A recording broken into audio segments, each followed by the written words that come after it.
যাওয়ার ইচ্ছে আমার একদমই ছিল না, সবাই জোর করেছিল বলে তাই রেডি হয়ে নিলাম। চলো, বাড়ি থেকে 5-10 মিনিট লাগে কীর্তনে যেতে, তো কীর্তনে চলে আসলাম সবাই মিলে। সাথে সাথেই দেখি অনেক রকম খাবার উঠেছে, তো জিলাপি আছে, নিমকি আছে, সব রকমই খাবার উঠেছে মোটামুটি। দেখো এখানে কিন্তু আইসক্রিম আছে, যেহেতু গরম পড়েছে সবাই ঠান্ডাটাই খাবে। জিলাপি খেতে ভালোবাসি, কিন্তু এটা মেলার সময় বেশি ভালো লাগে। মামা দেখো কত সুন্দর করে সাজিয়েছে। ও না মা, আমার শরীরটা ভালো রেখে মা আমাকে দিয়ে দক্ষিণাটা দেওয়ালো।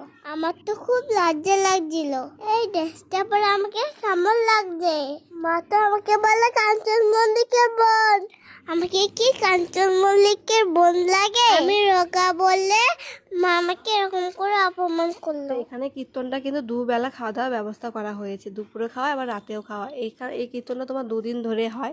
তো এখানে একটা জিনিস আমার খুব ভালো লেগেছে, যে জলের ব্যবস্থাটা আমার সত্যি খুব ভালো লেগেছে। কারণ কীর্তন মানেই তো বয়স্ক লোকেরা আসবে, ওরা তো কল চেপে আর হাত ধুতে পারবে না, তাদের জন্য এই ব্যবস্থাটা করা হয়েছে। খাওয়া দাওয়া করে বাড়িতে চলে আসলাম। টাটা।